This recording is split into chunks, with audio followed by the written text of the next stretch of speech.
आचार्य प्रवर भगवत सोमदेव सूरी ग्रंथ राजनीति वाक्यामृत में मंत्री समुद्देश में 110वें श्लोक में सूत्र में बहुत गंभीर बात समझा रहे हैं और इस बात पर लोगों को विचार करना चाहिए। पूरा पर विचार करते हैं वे लोग बहुत ऊंचाइयां हासिल करते हैं। पूरा पर विचार करते हैं उन लोगों से देश का विश्व का बहुत हित होता है। पूरा पर विचार करते हैं वे भविष्य में दुखी नहीं हो पाते थी कर्म का तीव्र उदय नहीं आया तो। पूर्वा पर विचार करते हैं उनके माध्यम से धर्म संस्कृति पर उपसर्ग नहीं आ सकता। पूर्वा पर विचार करते हैं उन लोगों के माध्यम से परिवार पर संकट नहीं आ सकता। जो पूर्वा पर विचार किए बिना तत्काल को देखते हैं वे भविष्य को गड्ढे में डाल के जाते हैं। बहुत सारे ऐसे सम्राट हुए, तत्काल का अपना प्रभाव, अपनी प्रशंसा, अपनी ख्याति देखी और विधर्मियों से मिल गए, अन्य देशों से मिल गए तो देश का सत्यानाश करके चले गए। कितने ऐसे लोग रहते हैं जिनको चारों ओर की प्रशंसा चाहिए और चारों ओर प्रशंसा के पीछे अपने ही घर में दूसरे घर बसा गए। उनका प्रभाव था तब वो शांत रहा। वे उनकी मृत्यु के बाद जिसको घर में घर बसा गए थे वो घर का मालिक बन गया और उनके बच्चे घर के बाहर। कितने ऐसे अज्ञानी लोग हुए हैं। ये नीति वाक्य में बड़ा गंभीर ग्रंथ से समझना चाहिए। कोई राजे महाराजे हैं, उन्हें अपने आप कार्यक्रम में बुलाएं तो कार्यक्रम तक ही बुलाएं।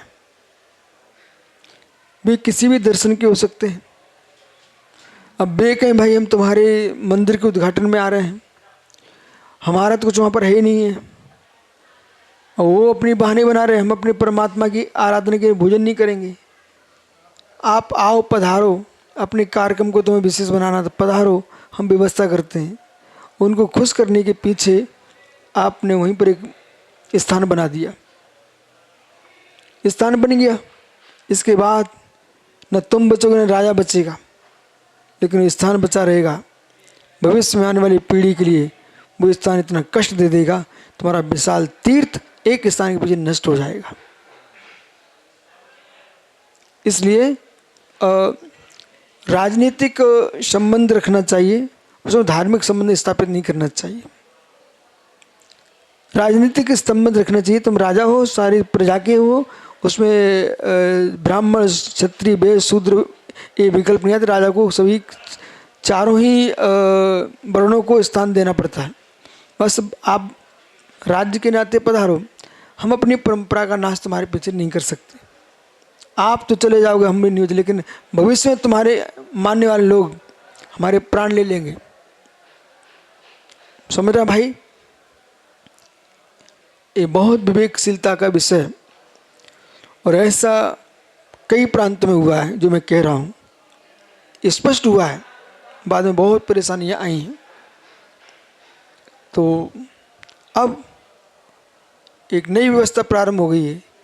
किसी को तुमने अपना ग्रंथ काम करने को दिया, उसने उस जीव ने अपने बहुत सारे मेटर ला के रख दिए। अब मेटर ला के रख दिया, अब तुम करो, क्या करोगे? उसे तुम्हें खुश करना है। एक सज्जन को हमने एक पुस्तक दी, इस जरा देख के आना। मानो उनने क्या किया, उसके अंदर से उन्हें अपने आलेख लिख लिख करके उसमें रख दिए।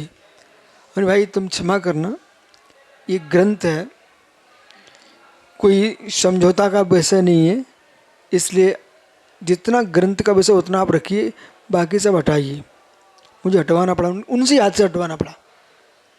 मात्र इतने के लिए काम दिया था कि ये कॉपी कर दो, तो उन्होंने कॉपी की, उसमें अपनी कॉलम बना के लिख के रख दिए। एक तीसरे सज्जन को दिया, उनने ये किया कि वे कोई दूसरे लेखक के रागी थे, उस लेखक के कोटेशन लाए और पुस्तक में छापने के लिए लेके आ गए मेरे पास। आप समझा करो, मैं उस लेखक का शत्रु नहीं है, एक ग्रंथ है, कुंद कुंद ऐसे आचार्यों का, इसमें हम किसी को दूसरे को प्रमाणित बनाना पसंद नहीं करते। एक चौथे व्यक्ति को काम दिया, उसने ये क्या किया, एक विरोधी आदमी का विरोध की लाइन उसमें डाल दी। वो भाग्य से हमने जैसे पन्ना पलटा तो उसमें वो दिख गया कि इनने नाम डाल दिया। अपने भाई भले वो विरोधी है लेकिन ये ग्रंथ है, हम अपने ग्रंथ में न विरोधी को अमर करना चाहते ना अविरोधी को। ये सिद्धांतों की व्याख्या है, इसमें तुम किसी का नाम लेकर के ऐसा मत करो। वो लाइन हमने हटवाई। तो कई बार ऐसा हो जाता है कि और बिना पैसे के तो सुब्रत सागर कभी समाज को किसी व्यक्ति से काम नहीं लेना चाहिए। तुम छोटे सा काम लोगे और वो भविष्य में तुमको बहुत बड़ा चुकाना पड़ सकता है। दूसरे, सूखे रोटी खा लेना, पानी पी के सो जाना, पर किसी व्यक्ति के जीवन भर एहसानों के पत्थर में दब के नहीं जीना। वो एहसानों के पत्थर में ऐसा दबाता है कि जब जब प्रसंग आएगा, हाँ उस समय हमने ऐसा काम इनका हमने कराया था। नहीं, जितनी दरिद्रता पीड़ा नहीं दे रही थी, तुम पैसे वाले हो गए, तुम्हारा स्तर बढ़ गया, फिर वो जो एहसान की बात आती है वो बहुत पीड़ा देती है। इसलिए यहाँ पर आचार्य भगवान कह रहे हैं कि व्यक्ति को पूरा पर का ज्ञान होना चाहिए। हर व्यक्ति को हर व्यक्ति की हर जगह निंदा नहीं करना चाहिए। तुम जिसकी निंदा कर रहे हो उसके भी सपोर्टर हैं, तुम जिसकी प्रशंसा कर रहे हो उसके शत्रु भी हैं, तुम्हारा काम बिगड़ जाएगा। ये भी ध्यान रखना चाहिए। तुम एक व्यक्ति की प्रशंसा करने आए हो, वो जिस शब्द में प्रशंसा हो सकता है उसके शत्रु यहाँ बैठे हों, तो वो समझ जाएंगे ये आदमी अपना नहीं है, दूसरे का है। इसलिए सामान्य रूप से न किसी की प्रशंसा न किसी निंदा, हम तत्व की निरूपणा कर रहे हैं। वो तत्व सबका है बराबर। परंतु निर्दोषी व्यक्ति की जो निंदा करता है वो लंबे समय तक चल नहीं सकता। ये बड़ा महामंत्र आपको बता रहा हूं। जीवन में उत्कृष्ट पाना है तो निर्दोषी आदमी की आलोचना कर मत देना, तुम्हारा विनाश नियत है। तुम लंबे चल नहीं पाओगे। सोते सांप को मत जगाइए। सांप सो रहा, तुम शांति से निकल जाइए ना। सोता मनुष्य को तुम जबरदस्त जगह, उसको गुस्सा आती है, बहुत गुस्सा आती है। फिर सर पे सो रहा है, तुम उसको जगा रहे हो। निर्दोष आदमी की आलोचना करना सोते हुए सांप को जगाने के समान है। सोमदेव सूरी कह रहे हैं कभी किसी की निंदा आलोचना मत करो। अपने दिमाग से सोचने वाले लोग हैं ना, ये कहीं विश्व विकास नहीं कर सकते। जो व्यक्ति सोचता है कि मैं जो सोच रहा हूं वही सत्य है, अरे भाई तुम जो सोच रहे हो, एक ही आटे की रोटी 4 महिलाएं बनाती हैं, लेकिन चारों महिलाओं की रोटी में स्वाद में अंतर आता है। नहीं मानो तो खा के देखो। तो आप जो सोच रहे हो आप दूसरे सोचों से मिलाओ तो आपको मालूम चले कि मेरे सोच में कमी है। और तुमने ये निर्णय कर लिया जब बस मेरे अलावा कोई सोच ही नहीं सकता, अब यही तुम फैलो, क्योंकि तुम दूसरे सुनोगे ही नहीं, अपने में लगे रहोगे। आगे क्या विनाश हो रहा तुमको परोस मालूम ही नहीं चलेगा। देश का राजा भी अपनी बुद्धि से पूरा नहीं खेलता, वो विदेश में गुप्तचर भी रखता है, मंत्रियों की मंत्रणा भी करता है, हर जगह प्रयोग करता है, तब वो सफलता हासिल करता है। सब सोचों को निर्णय अपने सोच से करना, सब सोचों को निर्णय अपने सोच से करना। हर मात्र औषधि नहीं है, हर भी औषधि है। आंवला मात्र औषधि नहीं है, आंवला भी औषधि है। बहेड़ा मात्र औषधि नहीं है, बहेड़ा भी औषधि है। इन तीनों को मिला दीजिए तो त्रिफला बनता चूर्ण। सम्यक दर्शनी सब कुछ नहीं है, वो भी कुछ है। सम्यक ज्ञानी सब कुछ नहीं है, वो भी कुछ है। सम्यक चारित्री सब वो भी कुछ है। इन तीनों को मिला के तुम रखोगे ना तो मोक्ष भेज देगा।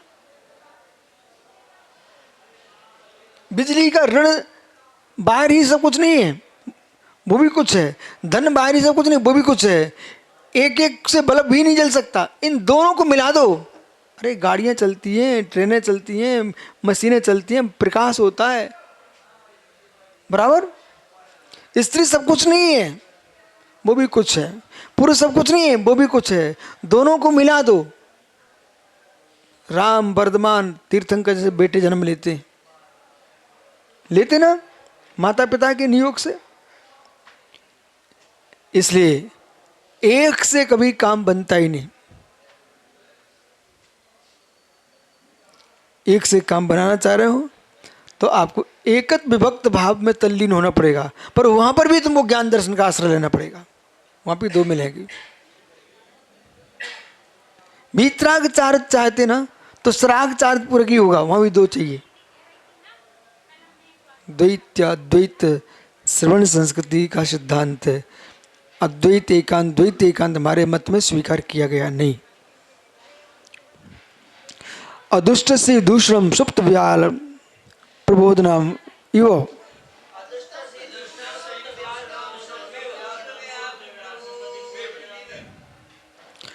अदुष्ट से दूसरम, जो आदमी दुष्ट नहीं है, अपराधी नहीं है, असाधु नहीं है, निर्दोष है, सज्जन पुरुष है, धर्मात्मा जीव है, उस पर तुम दोष मढ़ रहे हो। ओ सुप्तस्य व्याघ्रम प्रबोधन, तो सोते हुए व्याघ्र को जगा रहे हो। गुफा में व्याघ्र सो रहा है, सिंह सो रहा है, बाघ सो रहा है, और आप जगाने पहुंच गए तो होगा क्या? आप पर ही आक्रमण होगा। सांप सो रहा है, उसे तुम जगा रहे हो, होगा क्या? तुम्हें ही कटोगे। ऐसे हमने अनुभव किया है स्पष्ट।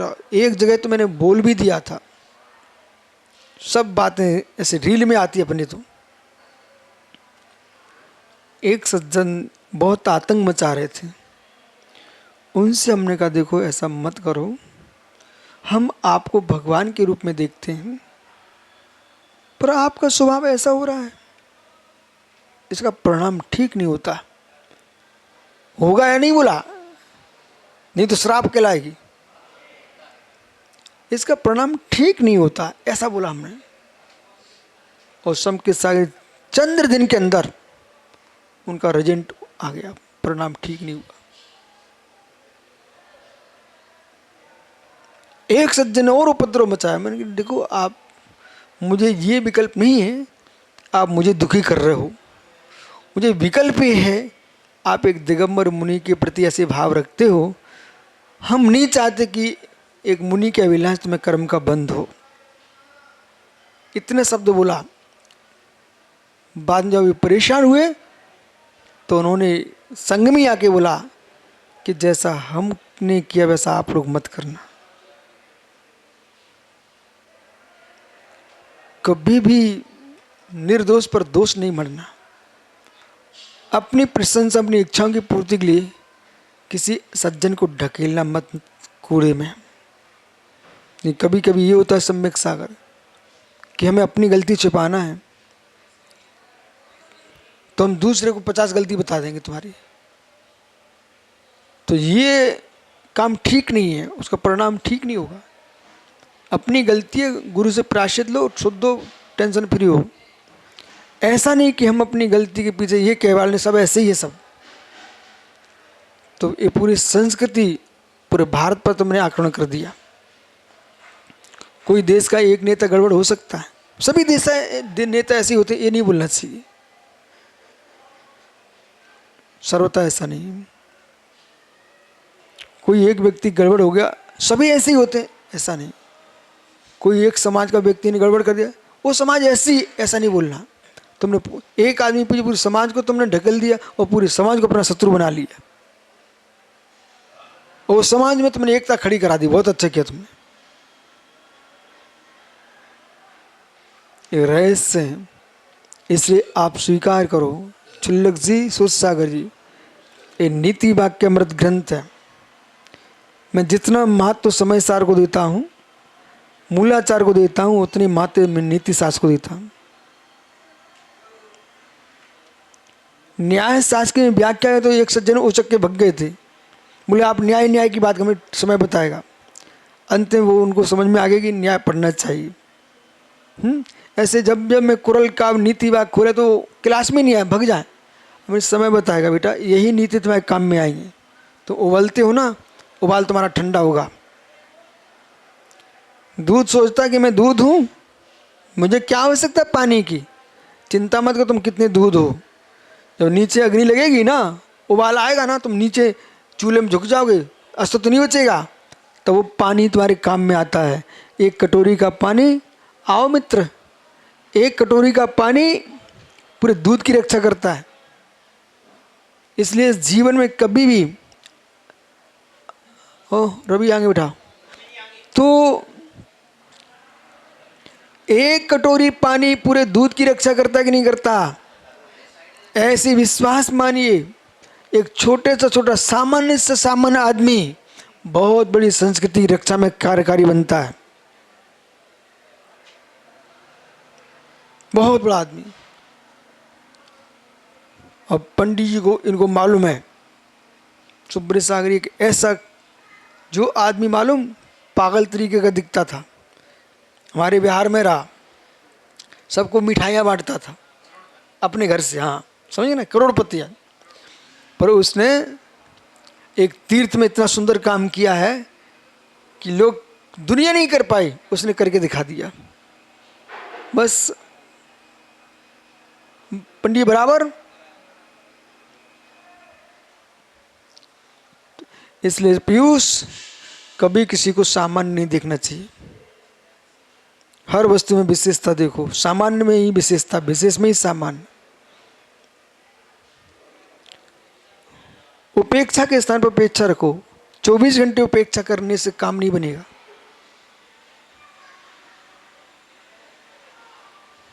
अस्त्र शस्त्र हमारे लिए उपेक्षणीय ही है, फिर भी उपेक्षणीय नहीं है। तुम्हें मध्यस्थ रहना पड़ेगा कई जगह। समकित सागरी, क्या छुरी उपेक्षणीय है, अपेक्षणीय है क्या? आपके लिए छुरी अपेक्षणीय नहीं है, फिर भी आप विरोध नहीं कर सकते उसका। क्यों? मित्र अभी तुम आहार लेने जाएंगे, उससे जो प्राशुक द्रव होगा वो साग उसी से बनता है। इसलिए आप अस्त्र शस्त्र छुरी चला नहीं सकते, आप मुड़राज हैं। लेकिन ऐसा विरोध नहीं करना कि वे चौके के लोग उठा के फेंक के आ जाएं। फिर तुम साबित ले सकते हो क्या? अब प्राशुक आहार ले सकते हो क्या? नहीं ले सकते ना। तो कई जगह त्यागियों को मौन रखना चाहिए। हमारा स्थान जाता वहां तक बोलेंगे, जब हमारा स्थान ही है वहां मौन रहेंगे। बराबर, ये रहस्य है। सब बच्चों को ब्रह्मचारी मत बना देना। आगे आने वाली पीढ़ी में फिर ब्रह्मचारी नहीं मिलेंगे। हमारे रहस्यों को समझिए, मैं क्या बोल रहा हूं।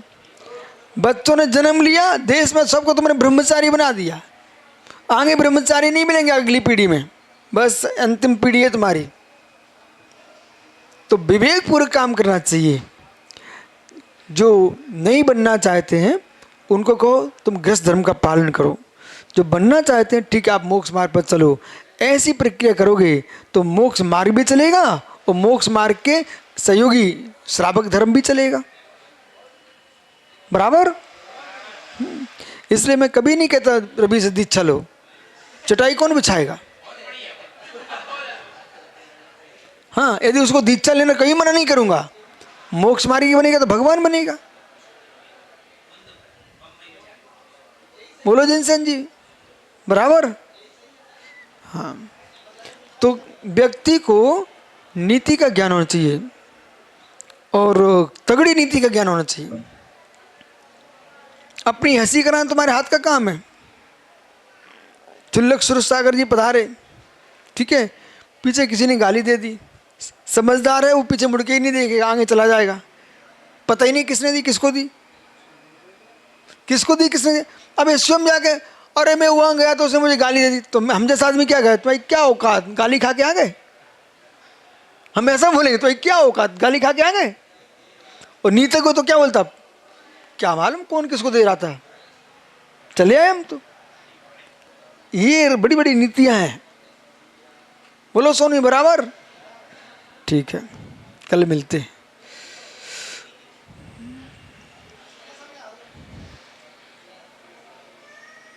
उन्हें नहीं समझाने, तुम्हें समझ जा।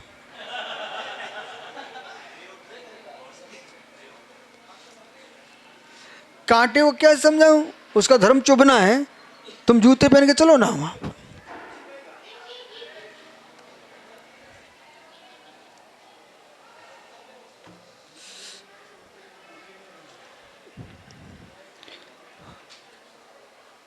सूत्र सुना भाई।